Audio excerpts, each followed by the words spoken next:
وَإِلَىٰ مَدْيَنَ أَخَاهُمْ شُعَيْبًا فَقَالَ يَا قَوْمِ اعْبُدُوا اللَّهَ وَارْجُوا الْيَوْمَ الْآخِرَ وَلَا تَعْثَوْا فِي الْأَرْضِ مُفْسِدِينَ۔ اور مدین کی طرف ہم نے ان کے بھائی شعیب کو بھیجا۔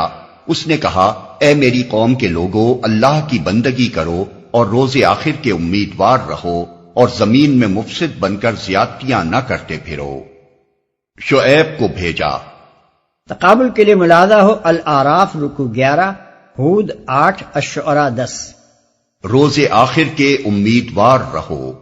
اس کے دو مطلب ہو سکتے ہیں، ایک یہ کہ آخرت کے آنے کی توقع رکھو، یہ نہ سمجھو کہ جو کچھ ہے بس یہی دنیاوی زندگی ہے اور کوئی دوسری زندگی نہیں ہے جس میں تمہیں اپنے اعمال کا حساب دینا اور جزا و سزا پانا ہو۔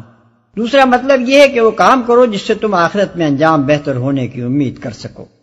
فَكَذَّبُوهُ فَأَخَذَتْهُمُ الرَّجْفَةُ فَأَصْبَحُوا فِي دَارِهِمْ جَاثِمِينَ۔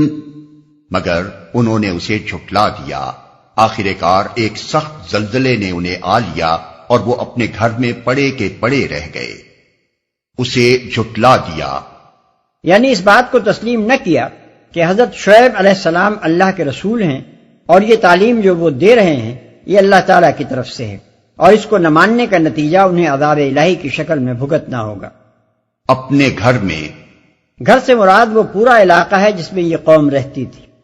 ظاہر ہے کہ جب ایک پوری قوم کا ذکر ہو رہا ہو تو اس کا گھر اس کا ملک ہی ہو سکتا ہے۔ وَعَادًا وَثَمُودَ وَقَدْ تَبَيَّنَ لَكُم مِّن مَّسَاكِنِهِمْ وَزَيَّنَ لَهُمُ الشَّيْطَانُ أَعْمَالَهُمْ فَصَدَّهُمْ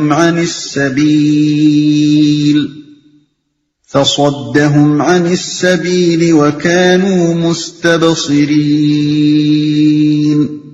اور عاد و سمود کو ہم نے ہلاک کیا، تم وہ مقامات دیکھ چکے ہو جہاں وہ رہتے تھے، ان کے اعمال کو شیطان نے ان کے لیے خوشنما بنا دیا اور انہیں راہ راست سے برگشتہ کر دیا، حالانکہ وہ ہوش گوش رکھتے تھے جہاں وہ رہتے تھے۔ عرب کے جن علاقوں میں یہ دونوں قومیں آباد تھیں ان سے عرب کا بچہ بچہ واقف تھا۔ جنوبی عرب کا پورا علاقہ جو اب احقاف، یمن اور حضرموت کے نام سے معروف ہے، قدیم زمانے میں عاد کا مسکن تھا اور اہل عرب اس کو جانتے تھے۔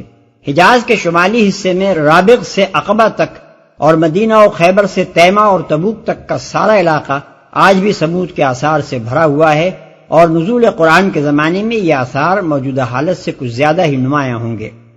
وہ ہوش گوش رکھتے تھے یعنی جاہل و نادان نہ تھے، اپنے اپنے وقت کے بڑے ترقی یافتہ لوگ تھے اور اپنی دنیا کے معاملات انجام دینے میں پوری ہوشیاری اور دانائی کا ثبوت دیتے تھے۔ اس لیے یہ نہیں کہا جا سکتا کہ شیطان ان کی آنکھوں پر پٹی باندھ کر اور ان کی عقل سلب کر کے انہیں اپنے راستے پر کھینچ لے گیا، نہیں، انہوں نے خوب سوچ سمجھ کر آنکھوں دیکھتے شیطان کے پیش کیے ہوئے اس راستے کو اختیار کیا جس میں انہیں بڑی لذتیں اور منفعتیں نظر آتی تھیں، اور انبیاء کے پیش کیے ہوئے اس راستے کو چھوڑ دیا جو انہیں خشک اور بدمزہ اور اخلاقی پابندیوں کی وجہ سے تکلیف دہ نظر آتا تھا۔ وَقَارُونَ وَفِرْعَوْنَ وَهَامَانَ وَلَقَدْ جَاءَهُم مُّوسَىٰ بِالْبَيِّنَاتِ فَاسْتَكْبَرُوا فِي الْأَرْضِ وَمَا كَانُوا سَابِقِينَ۔ اور قارون و فرعون و حامان کو ہم نے ہلاک کیا، موسیٰ ان کے پاس بینات لے کر آیا مگر انہوں نے زمین میں اپنی بڑائی کا ظام کیا، حالانکہ وہ سبقت لے جانے والے نہ تھے، یعنی بھاگ کر اللہ کی گرفت سے بچ نکلنے والے نہ تھے، اللہ کی تدبیروں کو ناکام کر دینے کی طاقت نہ رکھتے تھے۔ فَكُلًّا أَخَذْنَا بِذَنبِهِ فَمِنْهُم مَّنْ أَرْسَلْنَا عَلَيْهِ حَاصِبًا وَمِنْهُم مَّنْ أَخَذَتْهُ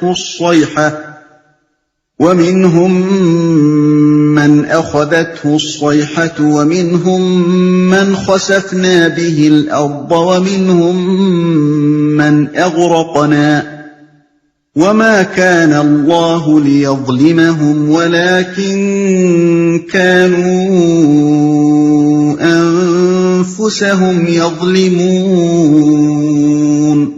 آخر کار ہر ایک کو ہم نے اس کے گناہ میں پکڑا، پھر ان میں سے کسی پر ہم نے پتھراؤ کرنے والی ہوا بھیجی، اور کسی کو ایک زبردست دھماکے نے آ لیا، اور کسی کو ہم نے زمین میں دھسا دیا، اور کسی کو غرق کر دیا۔ اللہ ان پر ظلم کرنے والا نہ تھا مگر وہ خود ہی اپنے اوپر ظلم کر رہے تھے۔ پتھراؤ کرنے والی ہوا بھیجی، یعنی عاد، جن پر مسلسل 7 رات اور 8 دن تک سخت ہوا کا طوفان برپا رہا۔ سورہ الحاقہ آیت 7۔ دھماکے نے آ لیا، یعنی سمود، زمین میں دھسا دیا، یعنی قارون، کسی کو غرق کر دیا، یعنی فرعون اور حامان، اپنے اوپر ظلم کر رہے تھے۔ یہ تمام قصے جو یہاں تک سنائے گئے ہیں ان کا روح سخن 2 طرف ہے۔ ایک طرف یہ اہل ایمان کو سنائے گئے ہیں تاکہ وہ پست ہمت اور دل شکستہ و مایوس نہ ہوں، اور مشکلات و مصائب کے سخت سے سخت طوفان میں بھی صبر و استقلال کے ساتھ حق و صداقت کا علم بلند کیے رکھیں، اور اللہ تعالیٰ پر بھروسہ رکھیں کہ آخرکار اس کی مدد ضرور آئے گی اور وہ ظالموں کو نیچا دکھائے گا اور کلمہ حق کو سربلند کر دے گا۔ دوسری طرف یہ ان ظالموں کو بھی سنائے گئے ہیں جو اپنے نزدیک تحریک اسلامی کا بالکل قلع قبا کر دینے پر تلے ہوئے تھے۔ ان کو متنبہ کیا گیا ہے کہ تم خدا کے حلم اور اس کی بردباری کا غلط مطلب دے رہے ہو، تم نے خدا کی خدائی کو اندھیر نگری سمجھ لیا ہے۔ تمہیں اگر بغاوت و سرکشی اور ظلم و ستم اور بدعمالیوں پر ابھی تک نہیں پکڑا گیا ہے اور سنبھلنے کے لیے محض از راہ عنایت لمبی مہلت دی گئی ہے، تو تم اپنی جگہ یہ سمجھ بیٹھے ہو کہ یہاں کوئی انصاف کرنے والی طاقت سرے سے ہے ہی نہیں، اور اس زمین پر جس کا جو کچھ جی چاہے بلا نہایت کیے جا سکتا ہے۔ یہ غلط فہمی آخرکار تمہیں جس انجام سے دوچار کر کے رہے گی وہ وہی انجام ہے جو تم سے پہلے قوم نوح اور قوم لوط اور قوم شعیب علیہ السلام دیکھ چکی ہے، جس سے عاد و سمود دوچار ہو چکے ہیں، اور جس سے قارون و فرعون نے دیکھا ہے۔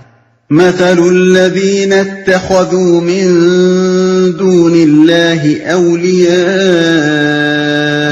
كمثل العنكبوت اتخذت بيتا وإن أوهن البيوت لبيت العنكبوت لو كانوا يعلمون۔ جن لوگوں نے اللہ کو چھوڑ کر دوسرے سرپرست بنا لیے ہیں ان کی مثال مکڑی جیسی ہے جو اپنا ایک گھر بناتی ہے، اور سب گھروں سے زیادہ کمزور گھر مکڑی کا گھر ہی ہوتا ہے۔ کاش یہ لوگ علم رکھتے۔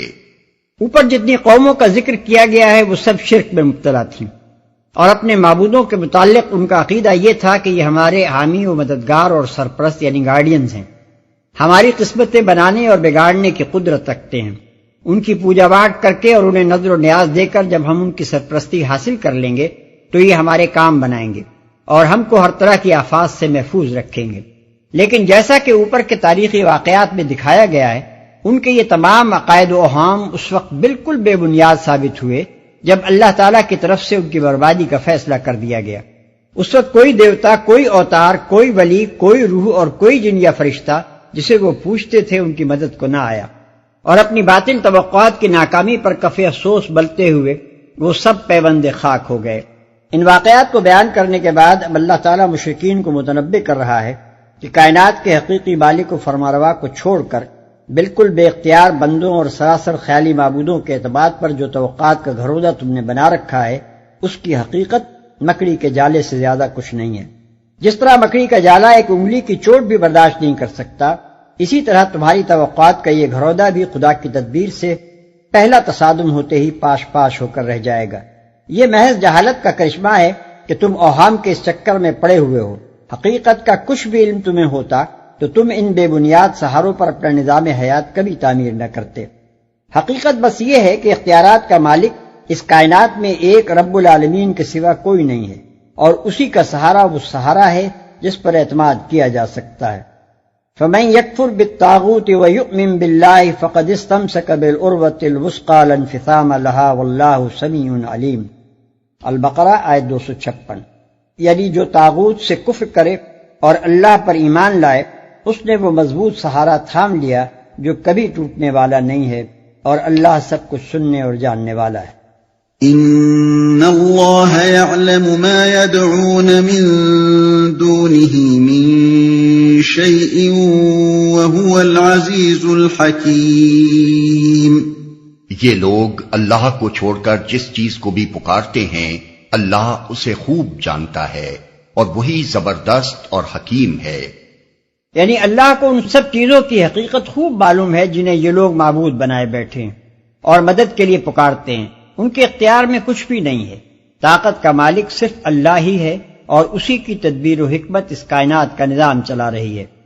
ایک دوسرا ترجمہ اس آیت کا یہ بھی ہو سکتا ہے کہ اللہ خوب جانتا ہے کہ اسے چھوڑ کر جنہیں یہ لوگ پکارتے ہیں وہ کچھ بھی نہیں ہے، یعنی بے حقیقت ہے، اور عزیز و حکیم بس وہی ہے. وَتِلْكَ الْأَمْثَالُ نَضْرِبُهَا لِلنَّاسِ وَمَا يَعْقِلُهَا إِلَّا الْعَالِمُونَ. خَلَقَ اللَّهُ السَّمَاوَاتِ وَالْأَرْضَ بِالْحَقِّ إِنَّ فِي ذَلِكَ لَآيَةً لِلْمُؤْمِنِينَ. یہ مثالیں ہم لوگوں کی فہمائش کے لیے دیتے ہیں، مگر ان کو وہی لوگ سمجھتے ہیں جو علم رکھنے والے ہیں. اللہ نے آسمانوں اور زمین کو برحق پیدا کیا ہے. در حقیقت اس میں ایک نشانی ہے اہل ایمان کے لیے.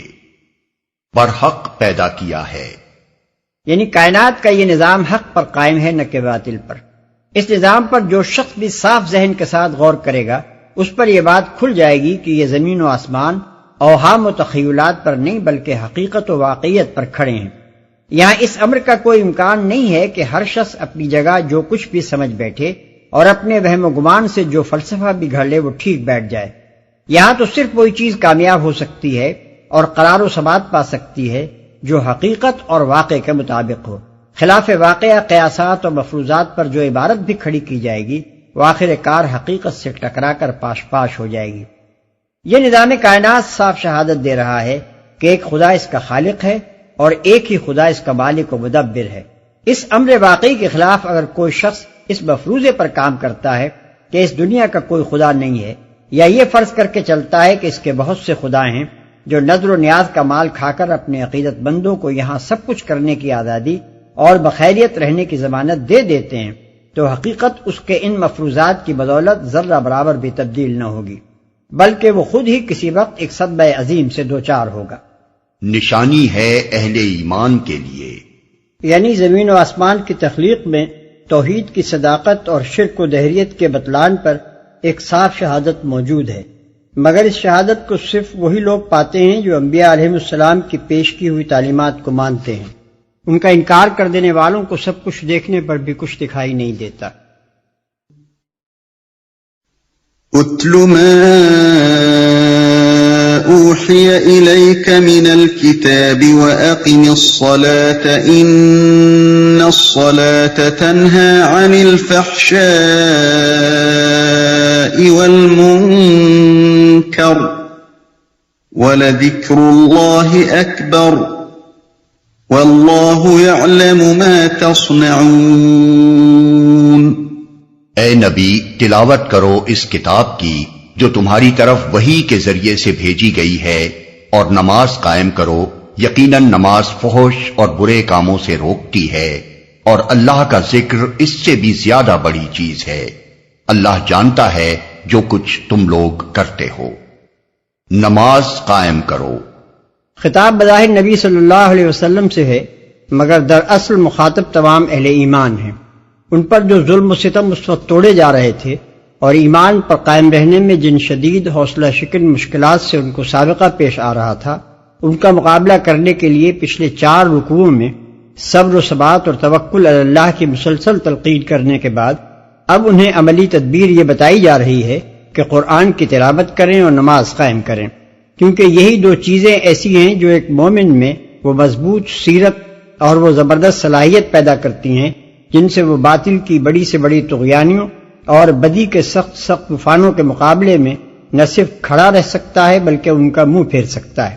لیکن تلاوت قرآن اور نماز سے یہ طاقت انسان کو اسی وقت حاصل ہو سکتی ہے جبکہ وہ قرآن کے محض الفاظ کی تلاوت پر اکتفا نہ کرے بلکہ اس کی تعلیم کو ٹھیک ٹھیک سمجھ کر اپنی روح میں جذب کرتا چلا جائے، اور اس کی نماز صرف حرکات بدن تک محدود نہ رہے بلکہ اس کے قلب کا وظیفہ اور اس کے اخلاق و کردار کی قوت محرکہ بن جائے۔ نماز کے وصف مطلوب کو تو آگے کے فقرے میں قرآن خود بیان کر رہا ہے، رہی تلاوت تو اس کے متعلق یہ جان لینا چاہیے کہ جو تلاوت آدمی کے حلق سے تجاوز کر کے اس کے دل تک نہیں پہنچتی، وہ اسے کفر کی طغیانیوں کے مقابلے کی طاقت تو درکنار، خود ایمان پر قائم رہنے کی طاقت بھی نہیں بخش سکتی۔ جیسا کہ حدیث میں ایک گروہ کے متعلق آیا ہے کہ وہ قرآن پڑھیں گے مگر قرآن ان کے حلق سے نیچے نہیں اترے گا، وہ دین سے اس طرح نکل جائیں گے جیسے تیر کمان سے نکل جاتا ہے۔ بخاری، مسلم، موطا۔ در حقیقت جس تلاوت کے بعد آدمی کے ذہن و فکر اور اخلاق و کردار میں کوئی تبدیلی نہ ہو، بلکہ قرآن پڑھ کر بھی آدمی وہ سب کچھ کرتا رہے جن سے قرآن منع کرتا ہے، وہ ایک مومن کی تلاوت ہے ہی نہیں۔ اس کے متعلق تو نبی صلی اللہ علیہ وسلم صاف فرماتے ہیں کہ قرآن پر ایمان نہیں لایا وہ شخص جس نے اس کی حرام کی ہوئی چیزوں کو حلال کر لیا۔ ترمذی بروایت صہیب رومی رضی اللہ عنہ۔ ایسی تلاوت آدمی کے نفس کی اصلاح کرنے اور اس کی روح کو تقویت دینے کے بجائے اس کو اپنے خدا کے مقابلے میں اور زیادہ ڈھیٹ اور اپنے ضمیر کے آگے اور زیادہ بے حیا بنا دیتی ہے، اور اس کے اندر کریکٹر نام کی کوئی چیز باقی نہیں رہنے دیتی، کیونکہ جو شخص قرآن کو خدا کی کتاب مانے اور اسے پڑھ کر یہ معلوم بھی کرتا رہے کہ اس کے خدا نے اسے کیا ہدایات دی ہیں، اور پھر اس کی ہدایات کی خلاف ورزی کرتا چلا جائے، اس کا معاملہ تو اس مجرم کا سا ہے جو قانون سے ناواقفیت کی بنا پر نہیں بلکہ قانون سے خوب واقف ہونے کے بعد جرم کا ارتکاب کرتا ہے۔ اس پوزیشن کو سرکار رسالت مآب صلی اللہ علیہ وسلم نے ایک مختصر سے فقرے میں بہترین طریقے پر یوں واضح فرمایا ہے کہ قرآن حجت ہے تیرے حق میں یا تیرے خلاف۔ مسلم، یعنی اگر تو قرآن کی ٹھیک ٹھیک پیروی کرتا ہے تو وہ تیرے حق میں حجت ہے، دنیا سے آخرت تک جہاں بھی تجھ سے باز پرس ہو تو اپنی صفائی میں قرآن کو پیش کر سکتا ہے کہ میں نے جو کچھ کیا ہے اس کتاب کے مطابق کیا ہے۔ اگر تیرا عمل واقعی اس کے مطابق ہوا تو نہ دنیا میں کوئی قاضی اسلام تجھے سزا دے سکے گا اور نہ آخرت میں داور محشر ہی کے ہاں اس پر تیری پکڑ ہوگی۔ لیکن اگر یہ کتاب تجھے پہنچ چکی ہو اور تو نے اسے پڑھ کر یہ معلوم کر لیا ہو کہ تیرا رب تجھ سے کیا چاہتا ہے، کس چیز کا تجھے حکم دیتا ہے اور کس چیز سے تجھے منع کرتا ہے، اور پھر تو اس کے خلاف رویہ اختیار کرے، تو یہ کتاب تیرے خلاف حجت ہے، یہ تیرے خدا کی عدالت میں تیرے خلاف فوجداری کا مقدمہ اور زیادہ مضبوط کر دے گی۔ اس کے بعد ناواقفیت کا عذر پیش کر کے بچ جانا یا ہلکی سزا پانا تیرے لیے ممکن نہ رہے گا۔ برے کاموں سے روکتی ہے۔ یہ نماز کے بہت سے اوصاف میں سے ایک اہم وصف ہے جسے موقع و محل کی مناسبت سے یہاں نمایاں کر کے پیش کیا گیا ہے۔ مکے کے اس ماحول میں جن شدید مزاحمتوں سے مسلمانوں کو سابقہ درپیش تھا، ان کا مقابلہ کرنے کے لیے انہیں مادی طاقت سے بڑھ کر اخلاقی طاقت درکار تھی۔ اس اخلاقی طاقت کی پیدائش اور اس کے نشو و نما کے لیے پہلے دو تدبیروں کی نشاندہی کی گئی، ایک تلاوت قرآن، دوسرے اقامت صلاۃ۔ اس کے بعد اب یہ بتایا جا رہا ہے کہ اقامت صلاۃ وہ ذریعہ ہے جس سے تم لوگ ان برائیوں سے پاک ہو سکتے ہو جن میں اسلام قبول کرنے سے پہلے تم خود مبتلا تھے اور جن میں تمہارے گرد و پیش اہل عرب کی اور عرب سے باہر کی جاہلی سوسائٹی اس وقت مبتلا ہے۔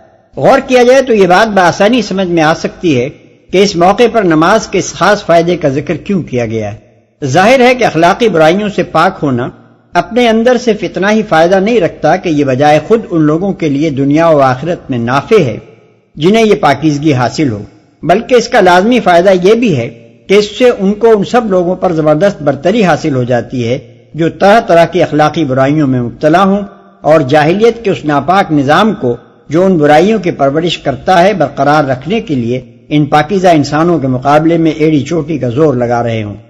فحشا اور منکر کا اطلاق جن برائیوں پر ہوتا ہے انہیں انسان کی فطرت برا جانتی ہے، اور ہمیشہ سے ہر قوم اور ہر معاشرے کے لوگ خواہ و عملاً کیسے ہی بگڑے ہوئے ہوں اصولاً ان کو برا ہی سمجھتے رہیں۔ نزول قرآن کے وقت عرب کا معاشرہ بھی اس عام کلیت سے مستثنیٰ نہ تھا۔ اس معاشرے کے لوگ بھی اخلاق کی معروف خوبیوں اور برائیوں سے واقف تھے، بدی کے مقابلے میں نیکی کی قدر پہچانتے تھے، اور شاید ہی ان کے اندر کوئی ایسا شخص ہو جو برائی کو بھلائی سمجھتا ہو یا بھلائی کو بری نگاہ سے دیکھتا ہو۔ اس حالت میں اس بگڑے ہوئے معاشرے کے اندر کسی ایسی تحریک کا اٹھنا جس سے وابستہ ہوتے ہی خود اس معاشرے کے افراد اخلاقی طور پر بدل جائیں اور اپنی سیرت و کردار میں اپنے ہم اثروں سے نمایاں طور پر بلند ہو جائیں، لامحالہ اپنا اثر کیے بغیر نہ رہ سکتا تھا۔ ممکن نہ تھا کہ عرب کے عام لوگ برائیوں کو مٹانے والی اور نیک اور پاکیزہ انسان بنانے والی اس تحریک کا اخلاقی وزن محسوس نہ کرتے، اور اس کے مقابلے میں محض جاہلی تعصبات کے کھوکھلے نعروں کے بنا پر ان لوگوں کا ساتھ دیے چلے جاتے جو خود اخلاقی برائیوں میں مبتلا تھے اور جاہلیت کے اس نظام کو قائم رکھنے کے لیے لڑ رہے تھے جو ان برائیوں کو صدیوں سے پرورش کر رہا تھا۔ یہی وجہ ہے کہ قرآن نے اس موقع پر مسلمانوں کو مادی وسائل اور طاقتیں فراہم کرنے کے بجائے نماز قائم کرنے کی تلقین کی، تاکہ یہ مٹھی بھر انسان اخلاق کی وہ طاقت اپنے اندر پیدا کر لیں جو لوگوں کے دل جیت لے اور تیر و تفنگ کے بغیر دشمنوں کو شکست دے دے۔ نماز کی یہ خوبی جو اس آیت میں بیان کی گئی ہے اس کے دو پہلو ہیں۔ ایک اس کا وصف لازم ہے، یعنی یہ کہ وہ فحشاء اور منکر سے روکتی ہے، اور دوسرا اس کا وصف مطلوب ہے، یعنی یہ کہ اس کا پڑھنے والا واقعی فحشاء اور منکر سے رک جائے۔ جہاں تک روکنے کا تعلق ہے، نماز لازماً یہ کام کرتی ہے۔ جو شخص بھی نماز کی نوعیت پر ذرا سا غور کرے گا وہ تسلیم کرے گا کہ انسان کو برائیوں سے روکنے کے لیے جتنے بریک بھی لگانے ممکن ہیں ان میں سب سے زیادہ کارگر بریک نماز ہی ہو سکتی ہے۔ آخر اس سے بڑھ کر مؤثر و مانع اور کیا ہو سکتا ہے کہ آدمی کو ہر روز دن میں 5 وقت خدا کی یاد کے لیے بلایا جائے اور اس کے ذہن میں یہ بات تازہ کی جائے کہ تو اس دنیا میں آزاد و خود مختار نہیں ہے بلکہ ایک خدا کا بندہ ہے، اور تیرا خدا وہ ہے جو تیرے کھلے اور چھپے تمام اعمال سے حتیٰ کہ تیرے دل کے ارادوں اور نیتوں تک سے واقف ہے، اور ایک وقت ضرور ایسا آنا ہے جب تجھے اس خدا کے سامنے پیش ہو کر اپنے اعمال کی جواب دہی کرنی ہوگی۔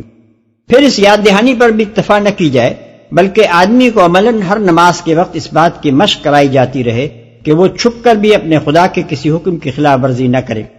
نماز کے لیے اٹھنے کے وقت سے لے کر نماز ختم کرنے تک مسلسل آدمی کو وہ کام کرنے پڑتے ہیں جن میں اس کے اور خدا کے سوا کوئی تیسری ہستی یہ جاننے والی نہیں ہوتی کہ اس شخص نے خدا کے قانون کی پابندی کی ہے یا اسے توڑ دیا ہے۔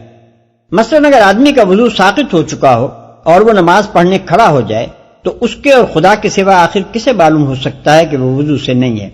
اگر آدمی نماز کی نیت ہی نہ کرے اور بظاہر رکوع و سجود اور قیام و قعود کرتے ہوئے اذکار نماز پڑھنے کے بجائے خاموشی کے ساتھ غزلیں پڑھتا رہے تو اس کے اور خدا کے سوا کس پر یہ راز فاش ہو سکتا ہے کہ اس نے دراصل نماز نہیں پڑھی ہے؟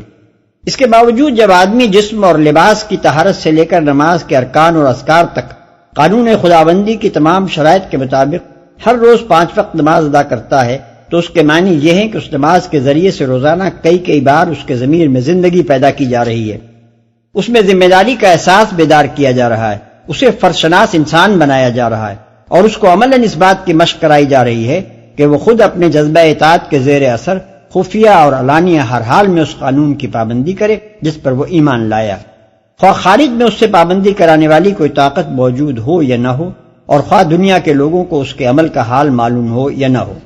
اس لحاظ سے دیکھا جائے تو یہ ماننے کے سوا چارہ نہیں ہے کہ نماز صرف یہی نہیں کہ آدمی کو فحشاء و منکر سے روکتی ہے، بلکہ در حقیقت دنیا میں کوئی دوسرا طریق تربیت ایسا نہیں ہے جو انسان کو برائیوں سے روکنے کے معاملے میں اس درجہ مؤثر ہو۔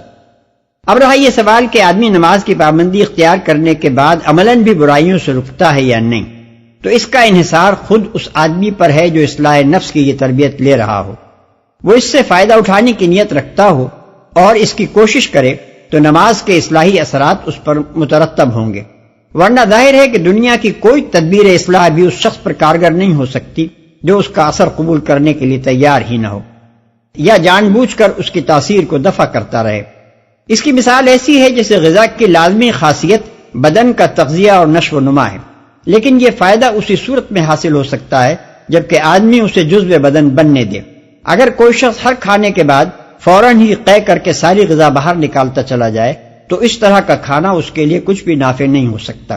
جس طرح ایسے شخص کی نظیر سامنے لا کر آپ یہ نہیں کہہ سکتے کہ غذا موجب تغذیہ بدن نہیں ہے کیونکہ فلاں شخص کھانا کھانے کے باوجود سوکھتا چلا جا رہا ہے، اسی طرح بدعمل نمازی کی مثال پیش کر کے آپ یہ نہیں کہہ سکتے کہ نماز برائیوں سے روکنے والی نہیں ہے کیونکہ فلاں شخص نماز پڑھنے کے باوجود بدعمل ہے۔ ایسے نمازی کے متعلق تو یہ کہنا زیادہ صحیح ہے کہ وہ در حقیقت نماز نہیں پڑھتا، جیسے کھانا کھا کر قے کر دینے والے کے متعلق یہ کہنا زیادہ صحیح ہے کہ وہ در حقیقت کھانا نہیں کھاتا۔ ٹھیک یہی بات ہے جو متعدد احادیث میں نبی صلی اللہ علیہ وسلم اور بعض اکابر صحابہ و تابعین سے مروی ہوئی ہے۔ عمران بن حسین کی روایت ہے کہ حضور صلی اللہ علیہ وسلم نے فرمایا، جسے اس کی نماز نے فحش اور برے کاموں سے نہ روکا اس کی نماز نہیں ہے۔ ابن ابی حاتم۔ ابن عباس رضی اللہ عنہ حضور صلی اللہ علیہ وسلم کا یہ ارشاد نقل کرتے ہیں کہ جس کی نماز نے اسے فحش اور برے کاموں سے نہ روکا، اس کو اس کی نماز نے اللہ سے اور زیادہ دور کر دیا۔ ابن ابی حاتم طبرانی۔ یہی مضمون جناب حسن بصری رضی اللہ عنہ نے بھی حضور صلی اللہ علیہ وسلم سے مرسلاً روایت کیا ہے۔ ابن جریر بہقی۔ ابن مسعود رضی اللہ عنہ سے حضور صلی اللہ علیہ وسلم کا یہ ارشاد مروی ہے کہ اس شخص کی کوئی نماز نہیں ہے جس نے نماز کی اطاعت نہ کی، اور نماز کی اطاعت یہ ہے کہ آدمی فحشاء و منکر سے رک جائے۔ ابن جریر ابن ابی حاتم۔ اسی مضمون کے متعدد اقوال حضرات عبداللہ ابن مسعود، عبداللہ ابن عباس، حسن بصری، قتادہ اور اعمش وغیرہ ہم سے منقول ہیں۔ امام جعفر صادق رحمۃ اللہ علیہ فرماتے ہیں جو شخص یہ معلوم کرنا چاہے کہ اس کی نماز قبول ہوئی ہے یا نہیں، اسے دیکھنا چاہیے کہ اس کی نماز نے اسے فحشاء اور منکر سے کہاں تک باز رکھا۔ اگر نماز کے روکنے سے وہ برائیاں کرنے سے رک گیا ہے تو اس کی نماز قبول ہوئی ہے۔ روح المعانی۔ اس سے بھی زیادہ بڑی چیز ہے۔ اس کے کئی معنی ہو سکتے ہیں۔ ایک یہ کہ اللہ کا ذکر یعنی نماز اس سے بزرگ تر ہے، اس کی تاثیر صرف سلبی ہی نہیں ہے کہ برائیوں سے روکے، بلکہ اس سے بڑھ کر وہ نیکیوں پر ابھارنے والی اور سبقت الی الخیرات پر آمادہ کرنے والی چیز بھی ہے۔ دوسرا مطلب یہ ہے کہ اللہ کی یاد بجائے خود بہت بڑی چیز ہے، خیر الاعمال ہے، انسان کا کوئی عمل اس سے افضل نہیں ہے۔ تیسرا مطلب یہ ہے کہ اللہ کا تمہیں یاد کرنا تمہارے اس کو یاد کرنے سے زیادہ بڑی چیز ہے۔ قرآن میں اللہ تعالیٰ کا ارشاد ہے کہ فَاذْكُرُونِي أَذْكُرْكُمْ، البقرہ آیت 152، یعنی تم مجھے یاد کرو میں تمہیں یاد کروں گا۔ پس جب بندہ نماز میں اللہ کو یاد کرے گا تو لا محالہ اللہ بھی اس کو یاد کرے گا، اور یہ فضیلت کہ اللہ کسی بندے کو یاد کرے اس سے بزرگ تر ہے کہ بندہ اللہ کو یاد کرے۔ ان تین مطالب کے علاوہ ایک اور لطیف مطلب یہ بھی ہے جسے حضرت ابو درداء رضی اللہ عنہ کی اہلیہ محترمہ نے بیان کیا ہے کہ اللہ تعالیٰ کی یاد نماز تک محدود نہیں ہے بلکہ اس کا دائرہ اس سے بہت زیادہ وسیع ہے۔ جب آدمی روزہ رکھتا ہے یا زکوٰۃ دیتا ہے یا کوئی نیک کام کرتا ہے تو لامحالہ اللہ کو یاد ہی کرتا ہے، تبھی تو اس سے وہ عمل نیک صادر ہوتا ہے۔ اسی طرح جب آدمی کسی برائی کے مواقع سامنے آنے پر اس سے پرہیز کرتا ہے تو یہ بھی اللہ کی یاد ہی کا نتیجہ ہوتا ہے۔ اس لیے یاد الہی ایک مومن کی پوری زندگی پر حاوی ہوتی ہے۔ وَلَا تُجَادِلُوا أَهْلَ الْكِتَابِ إِلَّا بِالَّتِي هِيَ أَحْسَنُ إِلَّا الَّذِينَ ظَلَمُوا مِنْهُمْ وَقُولُوا آمَنَّا بِالَّذِي أُنزِلَ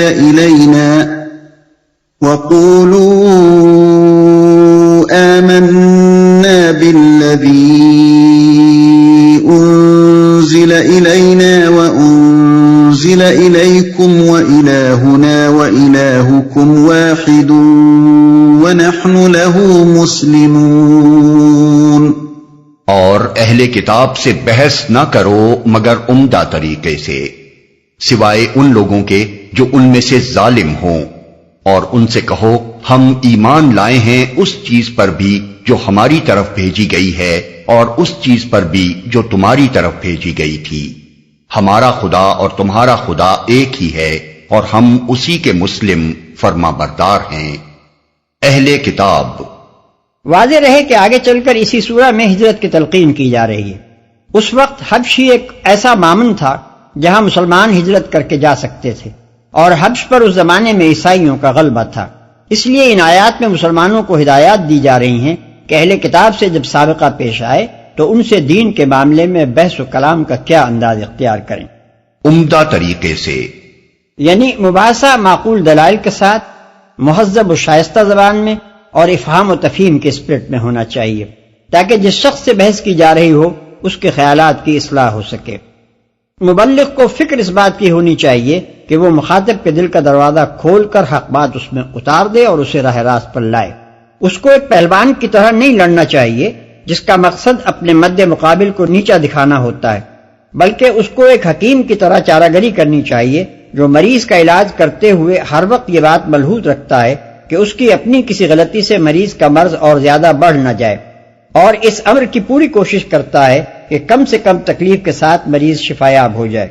یہ ہدایت اس مقام پر تو موقع کی مناسبت سے اہل کتاب کے ساتھ مباحثہ کرنے کے معاملے میں دی گئی ہے، مگر یہ اہل کتاب کے لیے مخصوص نہیں ہے، بلکہ تبلیغ دین کے باب میں ایک عام ہدایت ہے جو قرآن مجید میں جگہ جگہ دی گئی ہے. مثلا ادعو الی سبیل ربک بالحکمت والموعظۃ الحسنۃ وجادلہم باللتی ہی احسن، سورہ نحل آیت 125. یعنی دعوت دو اپنے رب کے راستے کی طرف حکمت اور عمدہ پند و نصیحت کے ساتھ، اور لوگوں سے مباحثہ کرو ایسے طریقے پر جو بہترین ہو. وَلَا تَسْتَوِي الْحَسَنَةُ وَلَا السَّيِّئَةُ ادْفَعْ بِالَّتِي هِيَ أَحْسَنُ فَإِذَا الَّذِي بَيْنَكَ وَبَيْنَهُ عَدَاوَةٌ كَأَنَّهُ وَلِيٌّ حَمِيمٌ، سورہ حامیم السجدہ آیت 34. یعنی بھلائی اور برائی یکساں نہیں ہیں، مخالفین کے حملوں کی مدافعت ایسے طریقے سے کرو جو بہترین ہو. تم دیکھو گے کہ وہی شخص جس کے اور تمہارے درمیان عداوت تھی وہ ایسا ہو گیا جیسے گرمجوش دوست ہے. ادفع باللتی ہی احسن السیئہ نحن اعلم بما یصفون، المؤمنون آیت 96. یعنی تم بدی کو اچھے ہی طریقے سے دفع کرو، ہمیں معلوم ہے جو باتیں وہ تمہارے خلاف بناتے ہیں. خذ العفو وأمر بالعرف وأعرض عن الجاہلین وإما ينزغنك من الشیطان نزغ فاستعذ باللہ، الاعراف آیت 199 اور 200. یعنی درگزر کی روش اختیار کرو، بھلائی کی تلقین کرو اور جاہلوں کے منہ نہ لگو، اور اگر ترکی بترکی جواب دینے کے لیے شیطان تمہیں اکسائے تو اللہ کی پناہ مانگو. جو ان میں سے ظالم ہوں، یعنی جو لوگ ظلم کا رویہ اختیار کریں ان کے ساتھ ان کے ظلم کی نوعیت کے لحاظ سے مختلف رویہ بھی اختیار کیا جا سکتا ہے. مطلب یہ ہے کہ ہر وقت ہر حال میں اور ہر طرح کے لوگوں کے مقابلے میں نرم و شیریں ہی نہ بنے رہنا چاہیے کہ دنیا دائی حق کی شرافت کو کمزوری اور مسکنت سمجھ بیٹھے. اسلام اپنے پیرووں کو شائستگی، شرافت اور معقولیت تو ضرور سکھاتا ہے، مگر عاجزی و مسکینی نہیں سکھاتا کہ وہ ہر ظالم کے لیے نرم چارہ بن کر رہیں. ہم اسی کے مسلم فرما بردار ہیں. ان فقروں میں اللہ تعالیٰ نے خود اس عمدہ طریق بحث کی طرف رہنمائی فرمائی ہے جسے تبلیغ حق کی خدمت انجام دینے والوں کو اختیار کرنا چاہیے. اس میں یہ سکھایا گیا ہے کہ جس شخص سے تمہیں بحث کرنی ہو اس کی گمراہی کو بحث کا نقطۂ آغاز نہ بناؤ، بلکہ اس بات سے شروع کرو کہ حق و صداقت کے وہ کون سے اجزاء ہیں جو تمہارے اور اس کے درمیان مشترک ہیں. یعنی آغاز کلام نکات اختلاف سے نہیں بلکہ نکات اتفاق سے ہونا چاہیے. پھر انہی متفق علیہ امور سے استدلال کر کے مخاطب کو یہ سمجھانے کی کوشش کرنی چاہیے کہ جن امور میں تمہارے اور اس کے درمیان اختلاف ہے ان میں تمہارا مسلک متفق علیہ بنیادوں سے مطابقت رکھتا ہے اور اس کا مسلک ان سے متضاد ہے. اس سلسلے میں یہ سمجھ لینا چاہیے کہ اہل کتاب مشرکین عرب کی طرح وحی و رسالت اور توحید کے منکر نہ تھے، بلکہ مسلمانوں کی طرح ان سب حقیقتوں کو مانتے تھے. ان بنیادی امور میں اتفاق کے بعد اگر کوئی بڑی چیز بنیادی اختلاف ہو سکتی تھی تو وہ یہ کہ مسلمان ان کے ہاں آئی ہوئی آسمانی کتابوں کو نہ مانتے اور اپنے ہاں آئی ہوئی کتاب پر ایمان لانے کی انہیں دعوت دیتے اور اس کے نہ ماننے پر انہیں کافر قرار دیتے. یہ جھگڑے کی بڑی مضبوط وجہ ہوتی، لیکن مسلمانوں کا موقف اس سے مختلف تھا. وہ تمام ان کتابوں کو برحق تسلیم کرتے تھے جو اہل کتاب کے پاس موجود تھی، اور پھر اس وحی پر ایمان لائے تھے جو محمد صلی اللہ علیہ وسلم پر نازل ہوئی تھی.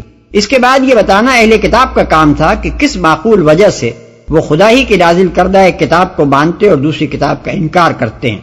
اسی لیے اللہ تعالیٰ نے یہاں مسلمانوں کو تلقین فرمائی ہے کہ اہل کتاب سے جب سابقہ پیش آئے تو سب سے پہلے مثبت طور پر اپنا یہی موقف ان کے سامنے پیش کرو.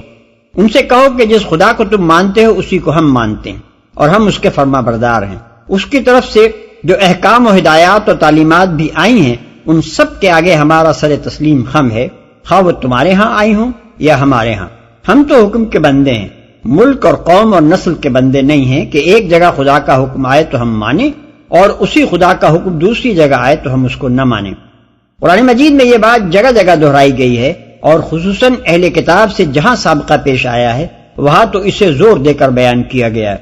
مثال کے طور پر سورہ بقرہ آیات 4، 136، 177، 285، آل عمران آیت 84، النساء آیت 136، 150 تا 152، 162 تا 164، الشورى 13. وَكَذَلِكَ أَنزَلْنَا إِلَيْكَ الْكِتَابَ فالذين آتيناهم الكتاب يؤمنون به ومن هؤلاء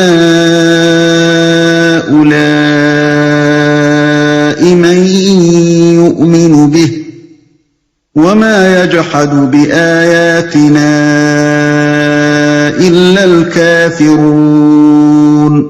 اے نبی، ہم نے اسی طرح تمہاری طرف کتاب نازل کی ہے، اس لیے وہ لوگ جن کو ہم نے پہلے کتاب دی تھی وہ اس پر ایمان لاتے ہیں، اور ان لوگوں میں سے بھی بہت سے اس پر ایمان لا رہے ہیں، اور ہماری آیات کا انکار صرف کافر ہی کرتے ہیں۔ تمہاری طرف کتاب نازل کی ہے۔ اس کے دو مطلب ہو سکتے ہیں، ایک یہ کہ جس طرح پہلے انبیاء پر ہم نے کتابیں نازل کی تھی اسی طرح اب یہ کتاب تم پر نازل کی ہے۔ دوسرا یہ کہ ہم نے اسی تعلیم کے ساتھ یہ کتاب نازل کی ہے کہ ہماری پچھلی کتابوں کا انکار کر کے نہیں بلکہ ان سب کا اقرار کرتے ہوئے اسے مانا جائے۔ وہ اس پر ایمان لاتے ہیں۔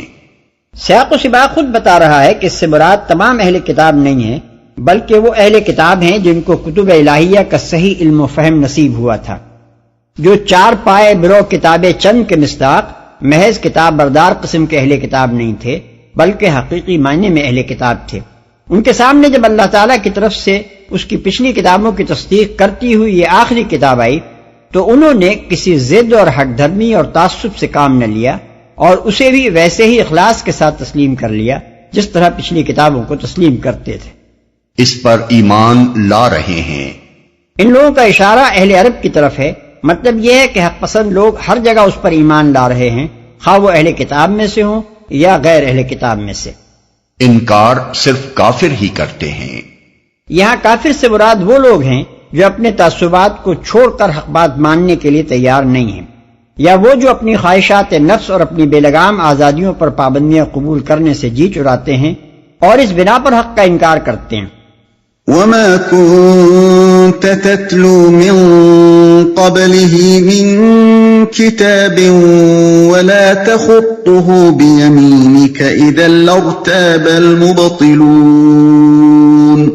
اے نبی، تم اس سے پہلے کوئی کتاب نہیں پڑھتے تھے اور نہ اپنے ہاتھ سے لکھتے تھے، اگر ایسا ہوتا تو باطل پرست لوگ شک میں پڑ سکتے تھے۔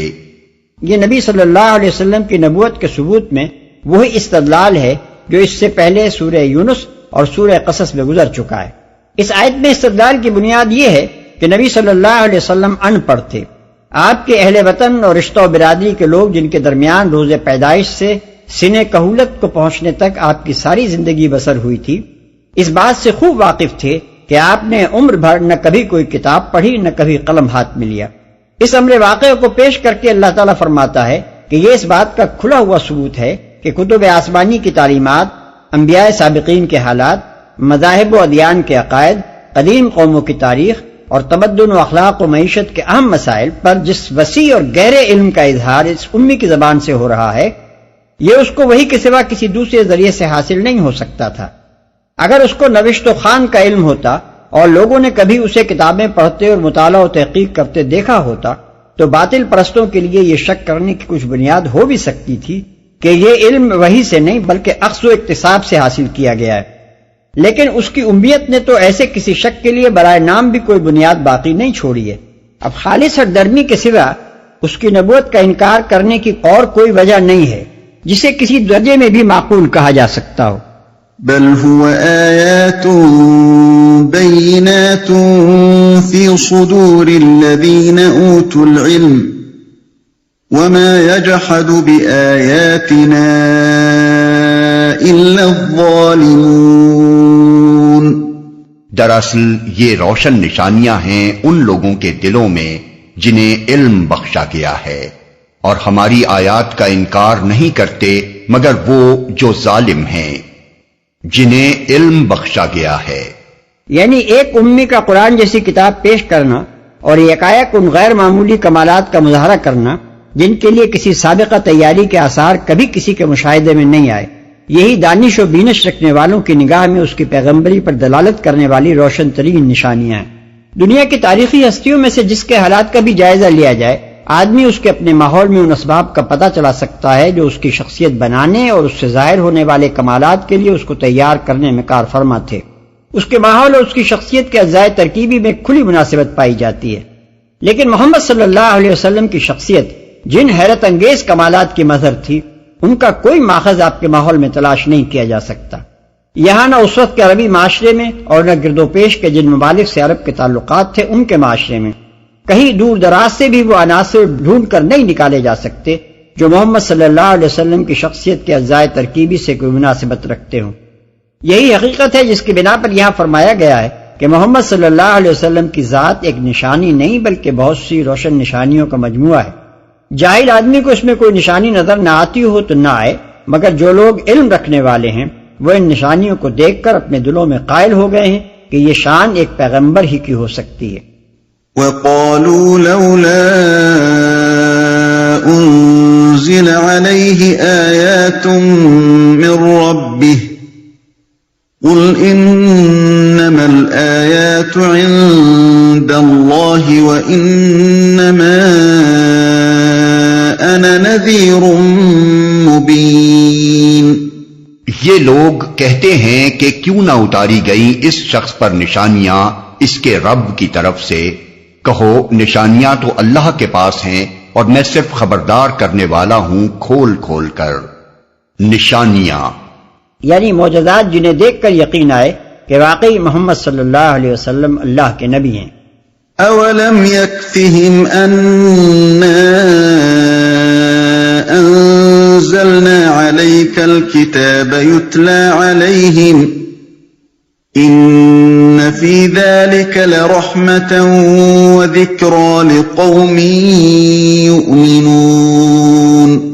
اور کیا ان لوگوں کے لیے یہ نشانی کافی نہیں ہے کہ ہم نے تم پر کتاب نازل کی جو انہیں پڑھ کر سنائی جاتی ہے؟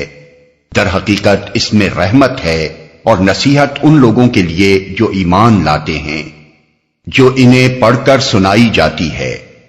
یعنی امی ہونے کے باوجود تم پر قرآن جیسی کتاب کا نازل ہونا کیا یہ بجائے خود اتنا بڑا معجزہ نہیں ہے کہ تمہاری رسالت پر یقین لانے کے لیے یہ کافی ہو؟ اس کے بعد بھی کسی اور معجزے کی ضرورت باقی رہ جاتی ہے؟ دوسرے معجزے تو جنہوں نے دیکھے ان کے لیے وہ معجزے تھے، مگر یہ معجزات تو ہر وقت تمہارے سامنے ہے، تمہیں آئے دن پڑھ کر سنایا جاتا ہے، تم ہر وقت اسے دیکھ سکتے ہو۔ قرآن مجید کے اس بیان و استدلال کے بعد ان لوگوں کی جسارت حیرت انگیز ہے جو نبی صلی اللہ علیہ وسلم کو خواندہ ثابت کرنے کی کوشش کرتے ہیں، حالانکہ یہاں قرآن صاف الفاظ میں حضور صلی اللہ علیہ وسلم کے ناخواندہ ہونے کو آپ کی نبوت کے حق میں ایک طاقتور ثبوت کے طور پر پیش کر رہا ہے۔ جن روایات کا سہارا لے کر یہ دعویٰ کیا جاتا ہے کہ حضور صلی اللہ علیہ وسلم لکھے پڑھے تھے یا بعد میں آپ صلی اللہ علیہ وسلم نے لکھنا پڑھنا سیکھ لیا تھا، وہ اول تو پہلی ہی نظر میں رد کر دینے کے لائق ہیں، کیونکہ قرآن کے خلاف کوئی روایت بھی قابل قبول نہیں ہو سکتی۔ پھر وہ بجائے خود بھی اتنی کمزور ہیں کہ ان پر کسی استدلال کی بنیاد قائم نہیں ہو سکتی۔ ان میں سے ایک بخاری کی یہ روایت ہے کہ صلح حدیبیہ کا معاہدہ جب لکھا جا رہا تھا تو کفار مکہ کے نمائندے نے رسول اللہ صلی اللہ علیہ وسلم کے نام کے ساتھ رسول اللہ لکھے جانے پر اعتراض کیا۔ اس پر حضور نے کاتب یعنی حضرت علی رضی اللہ عنہ کو حکم دیا کہ اچھا رسول اللہ کا لفظ کاٹ کر محمد بن عبداللہ لکھ دو۔ حضرت علی رضی اللہ عنہ نے لفظ رسول اللہ کاٹنے سے انکار کر دیا۔ اس پر حضور صلی اللہ علیہ وسلم نے ان کے ہاتھ سے قلم لے کر وہ الفاظ خود کاٹ دیے اور محمد بن عبداللہ لکھ دیا۔ لیکن یہ روایت برا بن عازب سے بخاری میں 4 جگہ اور مسلم میں 2 جگہ وارد ہوئی ہے اور ہر جگہ الفاظ مختلف ہیں۔ 1 بخاری کتاب الصلح میں ایک روایت کے الفاظ یہ ہیں، حضور صلی اللہ علیہ وسلم نے حضرت علی رضی اللہ عنہ سے فرمایا یہ الفاظ کاٹ دو۔ انہوں نے عرض کیا میں تو نہیں کاٹ سکتا۔ آخر کار حضور صلی اللہ علیہ وسلم نے اپنے ہاتھ سے انہیں کاٹ دیا۔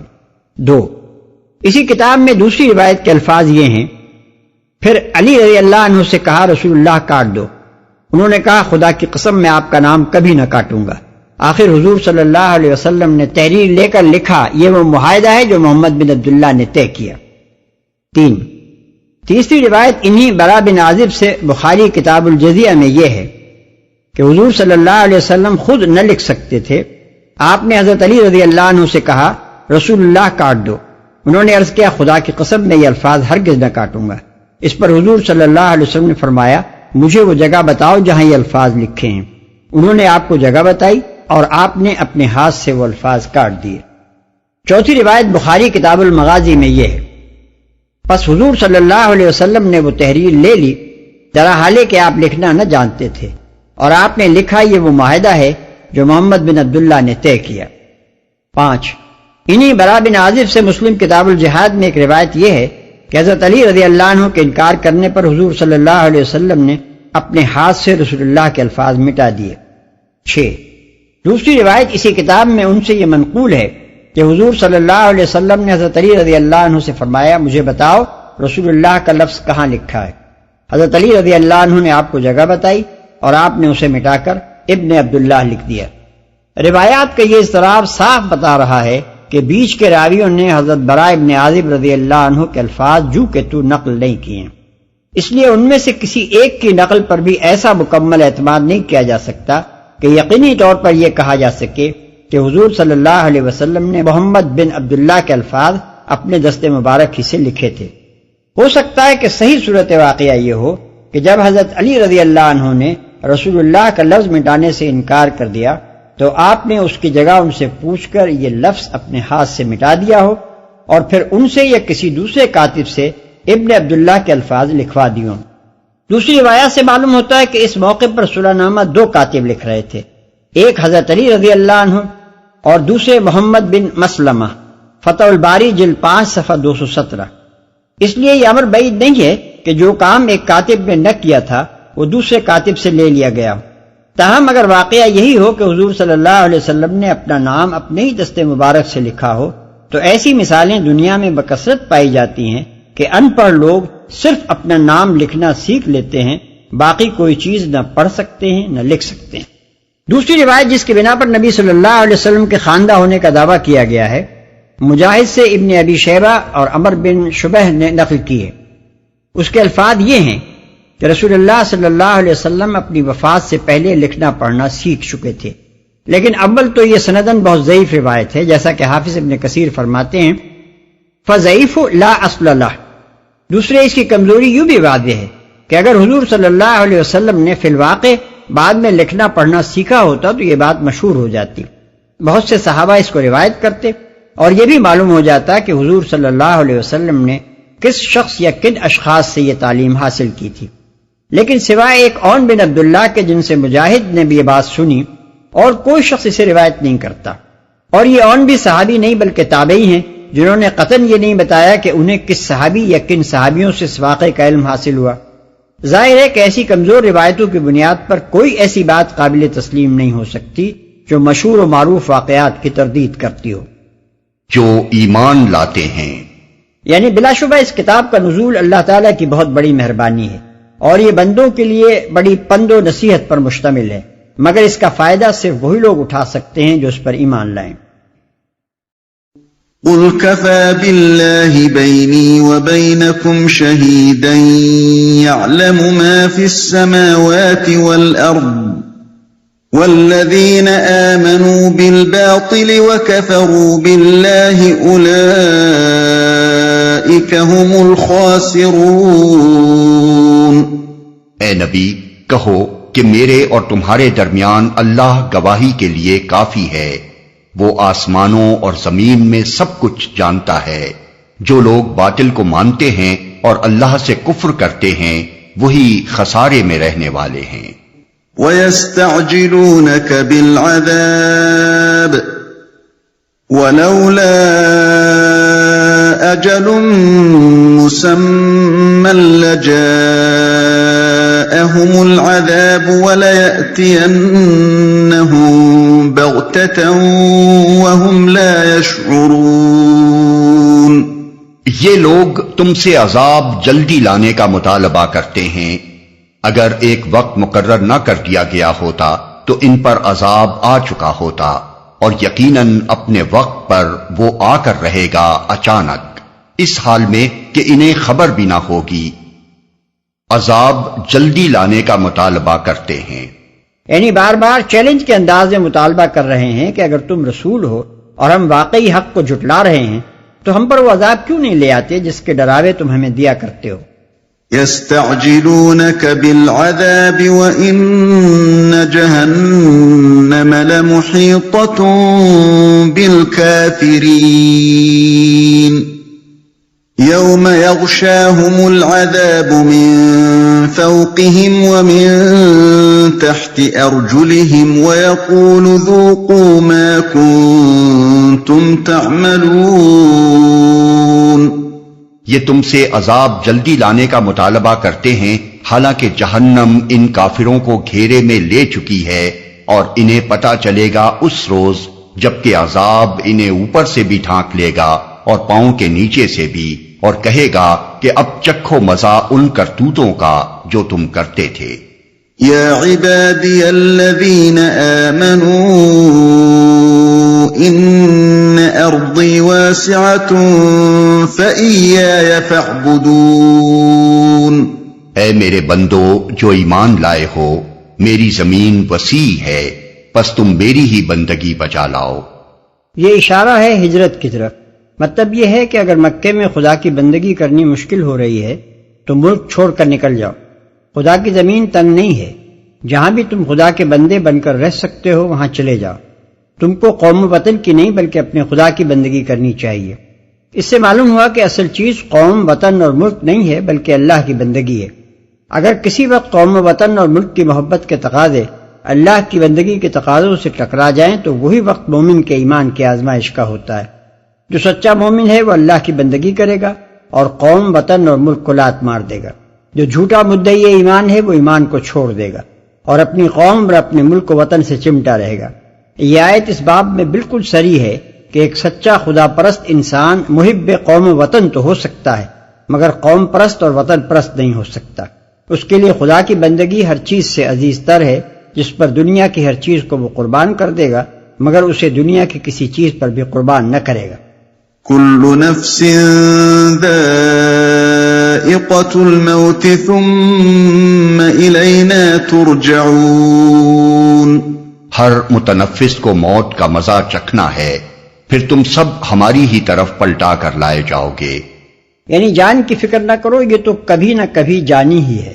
ہمیشہ رہنے کے لیے تو کوئی بھی دنیا میں نہیں آیا ہے، لہذا تمہارے لیے فکر کے لائق مسئلہ یہ نہیں ہے کہ اس دنیا میں جان کیسے بچائی جائے، بلکہ اصل لائق فکر مسئلہ یہ ہے کہ ایمان کیسے بچایا جائے اور خدا پرستی کے تقاضے کس طرح پورے کیے جائیں. آخر کار تمہیں پلٹ کر ہماری طرف ہی آنا ہے. اگر دنیا میں جان بچانے کے لیے ایمان کھو کر آئے تو اس کا نتیجہ کچھ اور ہوگا، اور ایمان بچانے کے لیے جان کھو آئے تو اس کا انجام کچھ دوسرا ہوگا. پس فکر جو کچھ بھی کرنی ہے اس بات کی کرو کہ ہماری طرف جب پلٹو گے تو کیا لے کر پلٹو گے، جان پر قربان کیا ہوا ایمان یا ایمان پر قربان کی ہوئی جان. والذین آمنوا وعملوا الصالحات لنبوئنهم من الجنة غرفا تجری من تحتها الانہار خالدین فیہا نعم اجر العاملین الذین صبروا وعلى ربهم يتوکلون. جو لوگ ایمان لائے ہیں اور جنہوں نے نیک عمل کیے ہیں ان کو ہم جنت کی بلند و بالا عمارتوں میں رکھیں گے جن کے نیچے نہریں بہتی ہوں گی، وہاں وہ ہمیشہ رہیں گے. کیا ہی عمدہ اجر ہے عمل کرنے والوں کے لیے، ان لوگوں کے لیے جنہوں نے صبر کیا ہے اور جو اپنے رب پر بھروسہ کرتے ہیں. عمدہ اجر ہے عمل کرنے والوں کے لیے. یعنی اگر ایمان اور نیکی کے راستے پر چل کر بالفرض تم دنیا کی ساری نعمتوں سے محروم بھی رہ گئے اور دنیاوی نقطہ نظر سے سراسر ناکام بھی مرے تو یقین رکھو کہ اس کی تلافی بہرحال ہوگی، اور نری تلافی ہی نہ ہوگی بلکہ بہترین اجر نصیب ہوگا. جنہوں نے صبر کیا ہے یعنی جو ہر طرح کی مشکلات اور مصائب اور نقصانات اور اذیتوں کے مقابلے میں ایمان پر قائم رہے ہیں، جنہوں نے ایمان لانے کے خطرات کو اپنی جان پر جھیلا ہے اور منہ نہیں موڑا ہے، ترک ایمان کے فائدوں اور منفعتوں کو اپنی آنکھوں سے دیکھا ہے اور ان کی طرف ذرہ برابر التفات نہیں کیا ہے، کفار و فساق کو اپنے سامنے پھلتے پھولتے دیکھا ہے اور ان کی دولت و حشمت پر ایک نگاہ غلط انداز بھی نہیں ڈالی ہے. اپنے رب پر بھروسہ کرتے ہیں، یعنی جنہوں نے بھروسہ اپنی جائیدادوں اور اپنے کاروبار اور اپنے کنبے قبیلے پر نہیں بلکہ اپنے رب پر کیا، جو اسباب دنیاوی سے قطع نظر کر کے محض اپنے رب کے بھروسے پر ایمان کی خاطر ہر خطرہ سہنے اور ہر طاقت سے ٹکرا جانے کے لیے تیار ہو گئے، اور وقت آیا تو گھر بار چھوڑ کر نکل کھڑے ہوئے. جنہوں نے اپنے رب پر یہ اعتماد کیا کہ ایمان اور نیکی پر قائم رہنے کا اجر اس کے ہاں کبھی ضائع نہ ہوگا، اور یقین رکھا کہ وہ اپنے مومن و صالح بندوں کی اس دنیا میں بھی دستگیری فرمائے گا اور آخرت میں بھی ان کے عمل کا بہترین بدلہ دے گا۔ وَكَأَيٍّ مِّن دَابَّةٍ لَّا تَحْمِلُ رِزْقَهَا اللَّهُ يَرْزُقُهَا وَإِيَّاكُمْ وَهُوَ السَّمِيعُ الْعَلِيمُ۔ کتنے ہی جانور ہیں جو اپنا رزق اٹھائے نہیں پھرتے، اللہ ان کو رزق دیتا ہے اور تمہارا رازق بھی وہی ہے، وہ سب کچھ سنتا اور جانتا ہے۔ یعنی ہجرت کرنے میں تمہیں فکر جان کی طرح فکر روزگار سے بھی پریشان نہ ہونا چاہیے۔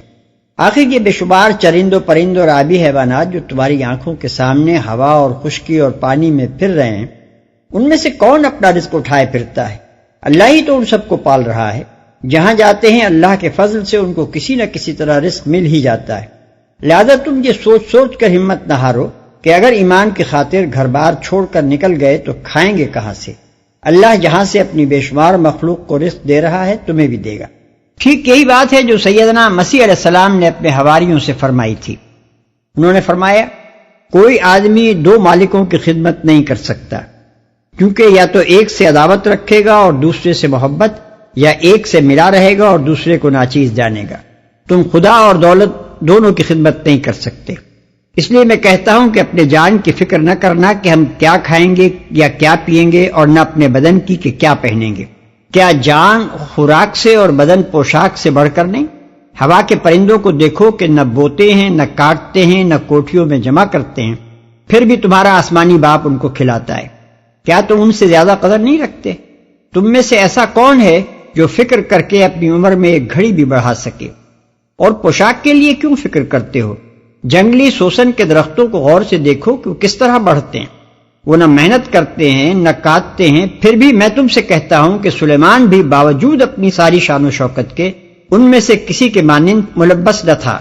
پس جب خدا میدان کی گھاس کو جو آج ہے اور کل تنور میں جھونکی جائے گی ایسی پوشاک پہناتا ہے، تو اے کم اعتقادو، تم کو کیوں نہ پہنائے گا؟ اس لیے فکر مند نہ ہو کہ ہم کیا کھائیں گے، کیا پیئیں گے یا کیا پہنیں گے۔ ان سب چیزوں کی تلاش میں تو غیر قومیں رہتی ہیں۔ تمہارا آسمانی باپ جانتا ہے کہ تم ان سب چیزوں کے محتاج ہو۔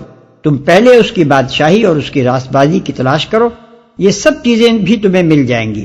کل کے لیے فکر نہ کرو، کل کا دن اپنی فکر آپ کر لے گا۔ آج کے لیے آج ہی کا دکھ کافی ہے۔ متی باب 6 آیات 24-34۔ قرآن اور انجیل کے ان ارشادات کا پس منظر ایک ہی ہے۔ دعوت حق کی راہ میں ایک مرحلہ ایسا آ جاتا ہے جس میں ایک حق پرست آدمی کے لیے اس کے سوا چارہ نہیں رہتا کہ عالم اسباب کے تمام سہاروں سے قطع نظر کر کے محض اللہ کے بھروسے پر جان جوکھوں کی بازی لگا دے۔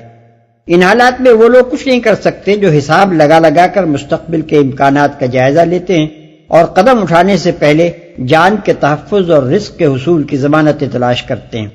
در حقیقت اس طرح کے حالات بدلتے ہی ان لوگوں کی طاقت سے ہیں جو سر ہتھیلی پر لے کر اٹھ کھڑے ہوں اور ہر خطرے کو انگیز کرنے کے لیے بے دھڑک تیار ہو جائیں۔ انہی کی قربانیاں آخر کار وہ وقت لاتی ہیں جب اللہ کا کلمہ بلند ہوتا ہے اور اس کے مقابلے میں سارے کلمے پست ہو کر رہ جاتے ہیں۔ وَلَئِن سَأَلْتَهُم مَّنْ خَلَقَ السَّمَاوَاتِ وَالْأَرْضَ وَسَخَّرَ الشَّمْسَ وَالْقَمَرَ لَيَقُولُنَّ اللَّهُ فَأَنَّىٰ يُؤْفَكُونَ۔ اگر تم ان لوگوں سے پوچھو کہ زمین اور آسمانوں کو کس نے پیدا کیا ہے اور چاند اور سورج کو کس نے مسخر کر رکھا ہے تو ضرور کہیں گے کہ اللہ نے، پھر یہ کدھر سے دھوکہ کھا رہے ہیں؟ اگر تم، یہاں سے پھر کلام کا رخ کفار مکہ کی طرف مڑتا ہے۔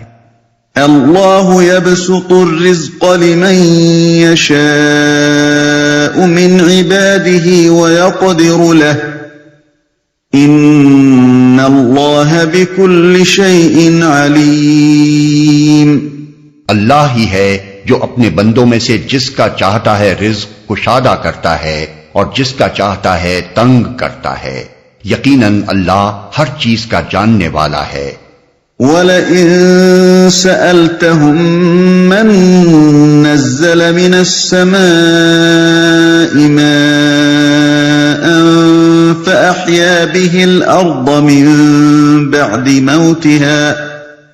فأحيا به الأرض من بعد موتها ليقولن الله قل الحمد لله بل أكثرهم لا يعقلون۔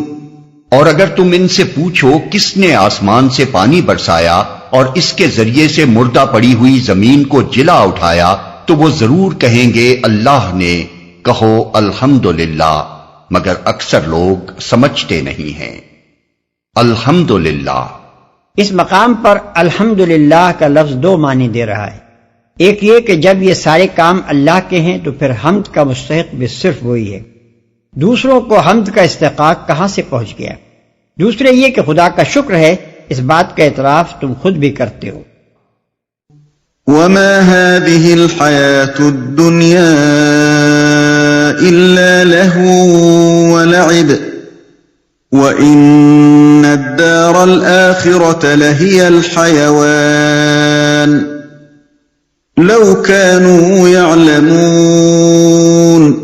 اور یہ دنیا کی زندگی کچھ نہیں ہے مگر ایک کھیل اور دل کا بہلاوا، اصل زندگی کا گھر تو دار آخرت ہے، کاش یہ لوگ جانتے۔ دل کا بہلاوا یعنی اس کی حقیقت بس اتنی ہی ہے جیسے بچے تھوڑی دیر کے لیے کھیل کود لیں اور پھر اپنے گھر کو سدھاریں۔ یہاں جو بادشاہ بن گیا ہے وہ حقیقت میں بادشاہ نہیں بن گیا ہے بلکہ صرف بادشاہی کا ڈرامہ کر رہا ہے۔ ایک وقت آتا ہے جب اس کا یہ کھیل ختم ہو جاتا ہے اور اسی بے سر و سامانی کے ساتھ وہ تخت شاہی سے رخصت ہوتا ہے جس کے ساتھ وہ اس دنیا میں آیا تھا۔ اسی طرح زندگی کی کوئی شکل بھی یہاں مستقل اور پائیدار نہیں ہے، جو جس حال میں بھی ہے عارضی طور پر ایک محدود مدت کے لیے ہے۔ اس چند روزہ زندگی کی کامرانیوں پر جو لوگ مرے مٹتے ہیں اور انہی کے لیے ضمیر و ایمان کی بازی لگا کر کچھ عیش و عشرت کا سامان اور کچھ شوکت و حشمت کے ٹھاٹ فراہم کر لیتے ہیں، ان کی یہ ساری حرکتیں دل کے بہلاوے سے زیادہ کچھ نہیں ہیں۔ ان کھلونوں سے اگر وہ 10 20 یا 60 70 سال دل بہلا لیں اور پھر موت کے دروازے سے خالی ہاتھ گزر کر اس عالم میں پہنچیں جہاں کی دائمی و ابدی زندگی میں ان کا یہی کھیل بلائے بے درما ثابت ہو، تو آخر اس طفل تسلی کا فائدہ کیا ہے؟ کاش یہ لوگ جانتے۔ یعنی اگر یہ لوگ اس حقیقت کو جانتے کہ دنیا کی موجودہ زندگی صرف ایک مہلت امتحان ہے اور انسان کے لیے اصل زندگی جو ہمیشہ ہمیشہ باقی رہنے والی ہے آخرت کی زندگی ہے، تو وہ یہاں امتحان کی مدت کو اس لہو و لعب میں ضائع کرنے کے بجائے اس کا ایک ایک لمحہ ان کاموں میں استعمال کرتے جو اس ابدی زندگی میں بہتر نتائج پیدا کرنے والے ہوں۔ فَإِذَا رَكِبُوا فِي الْفُلْكِ دَعَوُا اللَّهَ مُخْلِصِينَ لَهُ الدِّينَ فَلَمَّا نَجَّاهُمْ إِلَى الْبَرِّ إِذَا هُمْ يُشْرِكُونَ لِيَكْفُرُوا بِمَا آتَيْنَاهُمْ وَلِيَتَمَتَّعُوا فَسَوْفَ يَعْلَمُونَ۔ جب یہ لوگ کشتی پر سوار ہوتے ہیں تو اپنے دین کو اللہ کے لیے خالص کر کے اس سے دعا مانگتے ہیں، پھر جب وہ انہیں بچا کر خشکی پر لے آتا ہے تو یکا یک یہ شرک کرنے لگتے ہیں تاکہ اللہ کی دی ہوئی نجات پر اس کا کفران نعمت کریں اور حیات دنیا کے مزے لوٹیں۔ اچھا عنقریب انہیں معلوم ہو جائے گا۔ أَوَلَمْ يَرَوْا أَنَّا جَعَلْنَا حَرَمًا آمِنًا وَيُتَخَطَّفُ النَّاسُ مِنْ حَوْلِهِمْ أَفَبِالْبَاطِلِ يُؤْمِنُونَ وَبِنِعْمَةِ اللَّهِ يَكْفُرُونَ۔ کیا یہ دیکھتے نہیں ہیں کہ ہم نے ایک پرامن حرم بنا دیا ہے، حالانکہ ان کے گرد و پیش لوگ اچک لیے جاتے ہیں؟ کیا پھر بھی یہ لوگ باطل کو مانتے ہیں اور اللہ کی نعمت کا کفران کرتے ہیں؟ اچک لیے جاتے ہیں یعنی کیا ان کے شہر مکہ کو جس کے دامن میں انہیں کمال درجے کا امن میسر ہے کسی لات یا حبل نے حرم بنایا؟ کیا کسی دیوی یا دیوتا کی یہ قدرت تھی کہ 2500 سال سے عرب کی انتہائی بدامنی کے ماحول میں اس جگہ کو تمام فتنوں اور فسادوں سے محفوظ رکھتا؟ اس کی حرمت کو برقرار رکھنے والے ہم نہ تھے تو اور کون تھا؟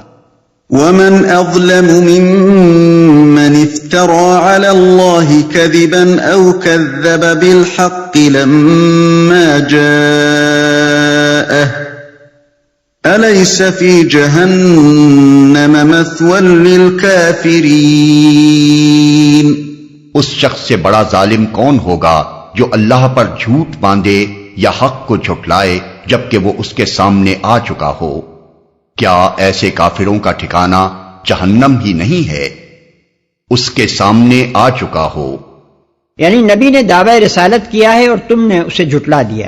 اب معاملہ دو حال سے خالی نہیں، اگر نبی نے اللہ کا نام لے کر جھوٹا دعویٰ کیا ہے تو اس سے بڑا ظالم کوئی نہیں، اور اگر تم نے سچے نبی کی تکذیب کی ہے تو پھر تم سے بڑا ظالم کوئی نہیں۔ والذین جاہدوا فینا لنہدینہم سبلنا وَإِنَّ اللَّهَ لَمَعَ الْمُحْسِنِينَ۔ جو لوگ ہماری خاطر مجاہدہ کریں گے انہیں ہم اپنے راستے دکھائیں گے، اور یقیناً اللہ نیکوکاروں ہی کے ساتھ ہے، اپنے راستے دکھائیں گے۔ مجاہدے کی تشریح اسی سورہ عنکبوت کی تفسیر میں پہلے گزر چکی ہے۔ وہاں یہ فرمایا گیا تھا کہ جو شخص مجاہدہ کرے گا وہ اپنی ہی بھلائی کے لیے کرے گا۔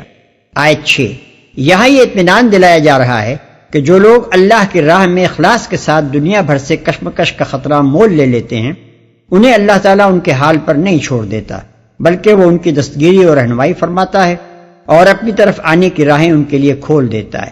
وہ قدم قدم پر انہیں بتاتا ہے کہ ہماری خوشنودی تم کس طرح حاصل کر سکتے ہو، ہر موڑ پر انہیں روشنی دکھاتا ہے کہ راہ راست کدھر ہے اور غلط راستے کون سے ہیں۔ جتنی نیک نیتی اور خیر طلبی ان میں ہوتی ہے اتنی ہی اللہ کی مدد اور توفیق اور ہدایت بھی ان کے ساتھ رہتی ہے۔